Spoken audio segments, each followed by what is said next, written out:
This video was created and brought to you by ManageMax. We manage condominiums, HOAs, manufactured housing and apartment communities throughout Southeast Michigan. We're a growing company, and maybe we'll get to your area soon if we're not there yet. We create these videos to share industry insights with current and prospective clients. There will be an opportunity to connect with us at the end, so stick around to the end of the video.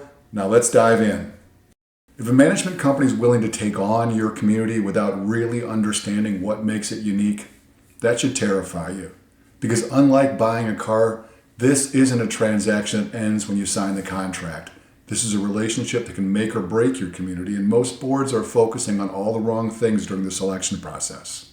Here's the first red flag most boards miss. When a management company seems eager to take on any community that walks through the door. Sounds like good customer service, but it's actually the opposite. Think about it this way. Every community has different challenges. A luxury high-rise in downtown has completely different needs than a family-oriented suburban HOA. A 50-unit condo faces different issues than a 200-unit complex. If a management company doesn't ask tough questions about your specific situation, or if they seem to have the same solution for every community, they're treating this like a transaction instead of a partnership. The consequences of a poor fit aren't just inconvenient, they're catastrophic. When the wrong management company takes on a community they're not equipped to handle, residents get frustrated, board meetings become battlegrounds, and the community's value starts to decline. Everyone loses. But here's what most boards don't realize. The right management company should actually turn away communities that aren't a good fit for their expertise. They should be asking you hard questions about your expectations, your budget, your community culture. If they're not doing that, they're either desperate for business or they don't understand what they're getting into. The second red flag is when a management company presents their services like a menu at a restaurant. Same options for everyone, take it or leave it. But effective community management isn't about applying the same processes everywhere. It's about understanding that your community might need different communication styles, different priorities, maybe even different approaches to enforcement or maintenance. A good management company should be willing to adapt their service delivery to match your community's needs while still getting you to the same end goal. Most boards think flexibility means the management company will do whatever you ask. That's not what we're talking about. Real flexibility means they understand your community well enough to modify their approach while still maintaining professional standards and achieving the results you need. When a management company insists, this is how we do things, without considering your community's unique circumstances, they're telling you that every community they manage gets the same treatment.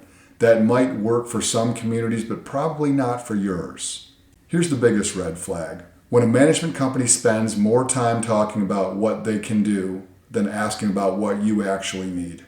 A community has to be ready to accept a management company's expertise, and a management company has to be willing to understand a community's culture and expectations.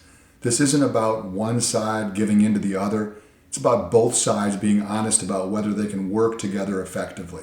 Most management companies will ask about your budget and your basic service needs, but how many ask about your community's decision-making style? How many want to understand your residents' expectations? How many dig past the challenges you've had with previous management companies? If they're not asking these questions, they're not evaluating fit. They're just trying to close a sale, and that's exactly how communities end up in relationships that don't work for anyone. The most professional management companies understand that saying no to the wrong community protects everyone involved.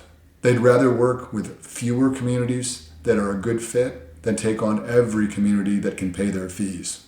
These aren't just minor considerations, they're the difference between a partnership that strengthens your community and a business relationship that creates constant friction.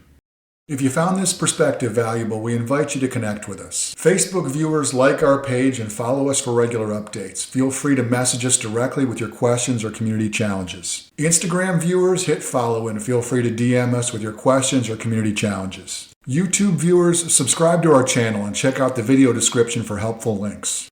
Visit our website to discover our thought leadership content, books, and resources that can transform your community management approach. Whether you're dealing with the challenges we discussed today or other community issues, we're here to help. Thanks for watching, and we'll see you in the next video.